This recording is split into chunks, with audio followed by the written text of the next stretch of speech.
ঘূর্ণিঝড় রেমালের প্রভাবে পটুয়াখালীতে ঝড়ো হাওয়া ও থেমে থেমে বৃষ্টি হচ্ছে।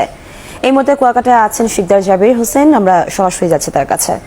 জাবির, ক্রমেই উপকূলের দিকে ধেয়ে আসছে ঘূর্ণিঝড় রেমাল, আর উত্তল হয়ে উঠছে বঙ্গোপসাগর।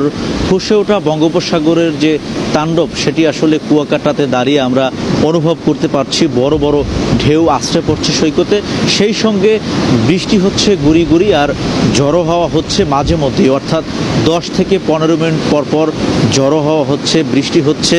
এবং এ কারণে কিন্তু আমরা স্বাভাবিকভাবে বুঝতেই পারছি এটি স্বাভাবিক কোনো লক্ষণ নয়, এটি ঘূর্ণিঝড়ের আসলে পূর্ব লক্ষণ। আবহাওয়া অধিদপ্তর এবং দুর্যোগ মন্ত্রণালয়ের প্রতিমন্ত্রী মহিবুর রহমান তিনি যে সাংবাদিকদেরকে জানিয়েছেন যে আগামীকাল সকাল থেকে ঘূর্ণিঝড়টি আঘাত হানবে এবং এটি দুপুরের পর অথবা সন্ধ্যার দিকে এটি উপকূল অতিক্রম করবে।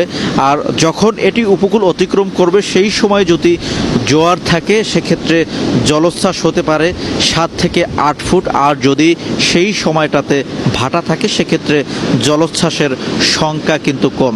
তো আসলে আপনারা বুঝতেই পারছেন যে এবারের যে ঘূর্ণিঝড়টি এটি আসলে অতি প্রবল ঘূর্ণিঝড়, এটি লণ্ডভণ্ড করে দিতে পারে উপকূলকে। সেক্ষেত্রে উপকূলবাসীকে সতর্ক অবস্থানে থাকার জন্য বলা হয়েছে দুর্যোগ মন্ত্রণালয়ের পক্ষ থেকে। এ কারণে জেলা প্রশাসনের পক্ষ থেকে বিভিন্নভাবে সচেতনতা প্রোগ্রাম করা হচ্ছে এবং স্বেচ্ছাসেবীদেরকে মাঠে নামিয়ে দেওয়া হয়েছে। তারা বিভিন্নভাবে মাইকিং করছেন এবং আশ্রয় কেন্দ্রগুলো খুলে দেওয়ার জন্য নির্দেশনা দেওয়া হয়েছে। ইতিমধ্যে পটুয়াখালী জেলার মধ্যে যে আশ্রয় কেন্দ্রগুলো রয়েছে, সাইক্লোন শেল্টার রয়েছে, সেগুলোকে খুলে দেওয়া হয়েছে। তবে একটি বিষয় আপনাদের আমি অবগত করি, সেটি হচ্ছে পটুয়াখালীর উপকূলের মানুষ আসলে অনেকটা সাহসী, যেহেতু সাগর নদীবেষ্টিত এলাকা, এখানকার মানুষ দীর্ঘদিন ঘূর্ণিঝড় অভ্যস্ত হওয়ার কারণে অনেকটা সাহসী। তারা আসলে ঘূর্ণিঝড় বা জলোচ্ছ্বাস একেবারে নিকটে না আসলে তারা আশ্রয় কেন্দ্র মুখী হয় না। তো সে কারণে স্বেচ্ছাসেবীরা মাইকিং করেও কিন্তু আশ্রয় কেন্দ্র এখনও নিতে পারেনি।